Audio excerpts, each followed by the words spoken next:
Hi, my name is Brennan. I'm the pharmacist, and I'm going to be explaining to you key concepts that's going to help you understand your insurance.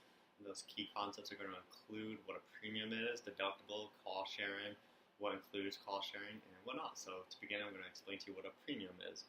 So a premium is a fee that you pay every single month, and there's no way around it. So it's a fee that's collected by the insurance, and by paying this premium, you are now allowed to be part of the plan, and as well as partake in some of their benefits that comes from like co-insurance, but I'll get to that later.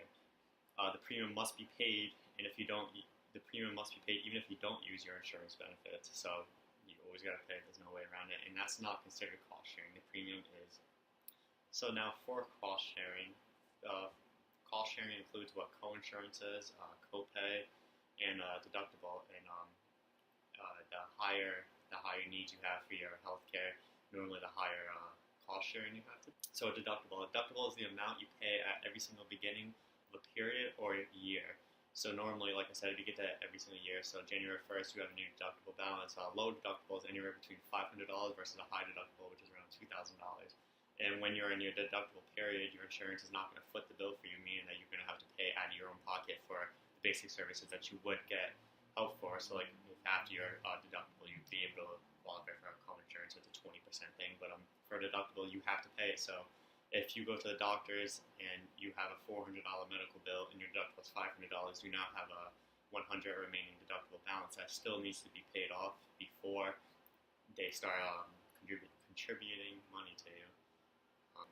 Co-insurance is normally around 20%, so you only start paying your co-insurance after you pay for your deductible. And like I said, co-insurance is normally 20%. Sometimes that's to be paid before service or after service. For example, surgery. If you have a $10,000 surgery, you'd be paying 20% out of pocket, so that would be $2,000 you'd have to pay for. And so a copay is a flat fee that you pay for a service. For example, an annual physical, you may have a copay. It's around like $20, and that's something that you always pay. So like an annual physical, like diabetes, copays also apply to drugs, and the copay varies greatly depending upon the drug tier.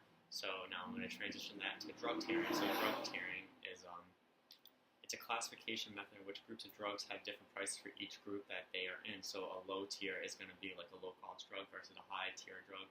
Like a tier 5 is going to be really expensive. It's going to be a branded drug, so it's going to be a lot more expensive.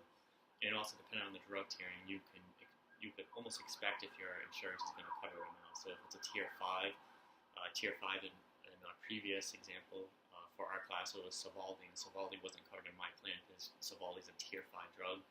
It's a brand name and it's really expensive, so you can kind of understand that low tier is more expensive versus a high tier. So if I were to tell you that acetaminophen is a generic name, so it's a tier 1, would you expect to pay a high or low cost for that? I think it would be a low. Yeah, that's right, because a tier 1 is on the lower end of the spectrum of the drug tiering list. So a tier 1, like I said, you expect to pay a lot less versus a tier 5, which is going to generally be more expensive, or a branding drug that's Now I'm going to explain to you what a formulary is. A formulary is a list of drugs on a drug plan that is covered and you get benefits from.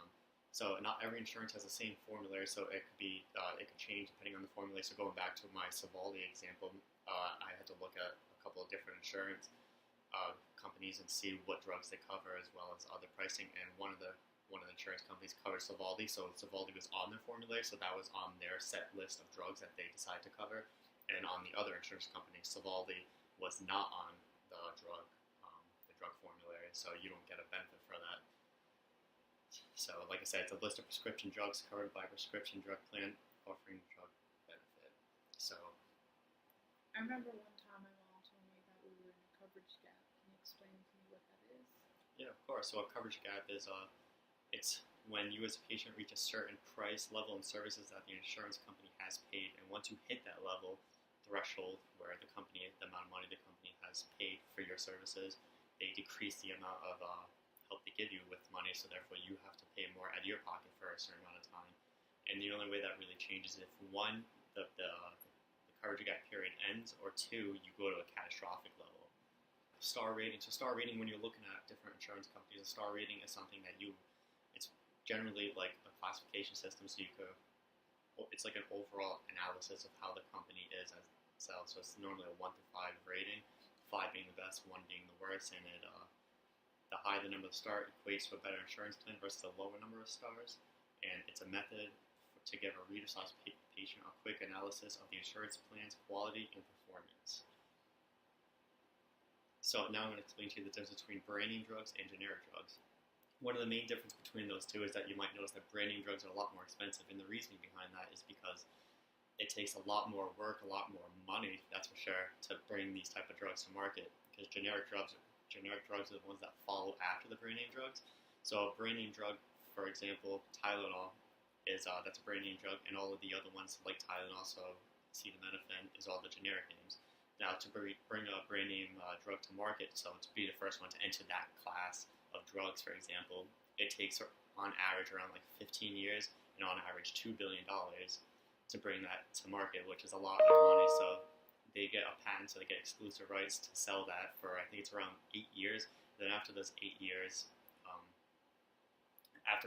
generic companies then slowly start to make their way to selling that product. The only thing about generic drugs and why they're cheaper is because they didn't have all those years of clinical testing and going through the FDA and those billions and billions of dollars that they had to spend to help bring this drug to market. Instead, it has to be therapeutically equivalent. It has to have the same absorption and the same minimum effective concentration levels as the brand name drug, but they didn't have to put as much work into it, so they're able to sell it for a lot cheaper compared to the brand name. Now, as an example, to see if you fully grasp the idea of generic versus brand name drugs, so I'm gonna give you a little example to see if you could differentiate between the two, which one you think would be a little bit more expensive. So metformin is the generic name, and glucophage is the brand name. So which one of those two drugs would you expect to be more expensive, and why? Metformin? Okay, well, unfortunately, that's not right. Metformin is the generic name, so they were the second one to kind of join that market. It's kind of like an analog of glucophage, which is the brand name. And as I said before, glucophage is their proprietary name. They were the first one to bring the one to the market, so therefore they had all those years and years of training, filling out a new drug application, and all of those clinical testing, which they accrued a lot of debt. So you could expect that one to probably be a little bit more. And metformin is the generic, so you can expect that to be from like a generic manufacturer, and that would probably be a little bit more cheaper. So, is there any other questions you would have about any of the terms or the difference between a generic or brand name drugs before we conclude our counseling? I think you really explained everything. I Okay. appreciate your time. Yeah, of course, thank you. And before we go, I'm going to give you a list, a handout, so you can refer back to it at a later date if you have any questions. Thank you so much.